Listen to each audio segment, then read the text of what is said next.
Good people do not need laws to tell them to act responsibly, while bad people will find a way around the laws. Plato.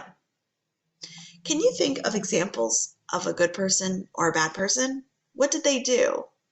And if you're going to choose a bad person, think about the way they use laws in their favor.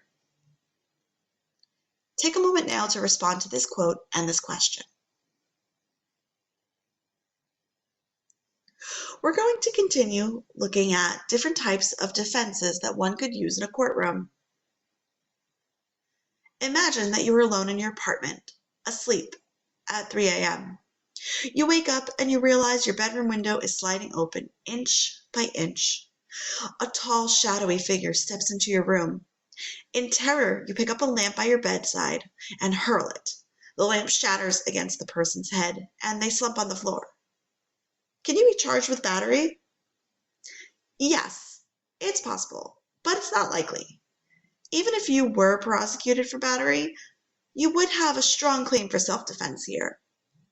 Self-defense is the most important justification defense.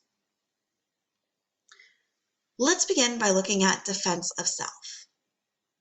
Generally speaking, you have the right to use whatever force is necessary to defend yourself from an unlawful attack. For a proper claim of self-defense, you must establish 3 things.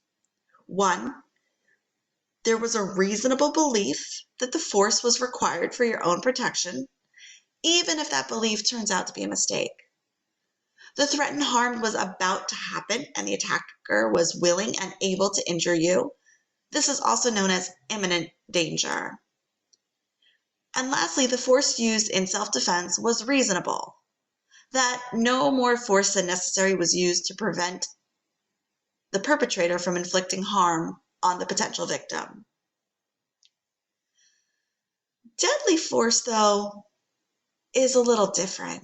The law that is regulating deadly force is much stricter when it comes to deadly force in self-defense. The law of self-defense was first developed before police forces existed, when people were expected to provide their own physical safety. Even so, people confronted with deadly force were expected to attempt to reach a safe location prior to defending themselves. They were obligated to retreat to the wall of the castle, or to some other point that prevented them from retreating further. The exception, of course, is that people are never required to retreat when attacked in their own home. 2 things must be established in order to use the defense of deadly force self-defense in a courtroom. Number 1, the attacker was about to kill you or inflict bodily harm. And 2, deadly force was the only way out of preventing harm. Remember, we discussed the other day that New Jersey requires the person has the duty to retreat first. And if that's not possible, they have a reasonable belief about 3 elements in order to constitute self-defense. The force used must be immediately necessary. Secondly, the force against the person must be unlawful. And thirdly, the amount of force used must be necessary. Once again, as mentioned the other day, this means that the defendant must be threatened with immediate illegal violence or other unlawful action. Deadly force is only justifiable if the defendant reasonably believed it was necessary to protect themselves from death or serious bodily injury. Next, we have defense of others. Imagine Max sees Peter hitting Sam. Can Max come to Peter's defense? Well, in general, defending others is the same as defending yourself. A few states say that you only have the same right of defense as the person you are defending. So if Peter is defending himself from Sam's attack, Max would have no right to defend Sam. Sam was the aggressor and therefore has no right to self-defense. In these states, Max could not claim self-defense either. The common law referred to this as the alter ego rule, where a person can use a reasonable force in defense of a third party. Most states, however, do not follow the alter ego rule. Max can claim self-defense if he has a reasonable but mistaken belief that Paul was under attack and the force he used was reasonable under the circumstances. Next, we have defense of property. Imagine that Max is not trying to defend a third person. Instead, he's trying to stop Rob from stealing his bicycle. As long as Max reasonably believes that Rob is stealing the bike, he can use whatever force is necessary, up to deadly force. However, he can't use deadly force unless Rob is threatening him with deadly force. In other words, he must be acting in self-defense. In New Jersey, residents are permitted to use force against a trespasser in the defense of personal property, according to the New Jersey statute NJSA 2C3-6.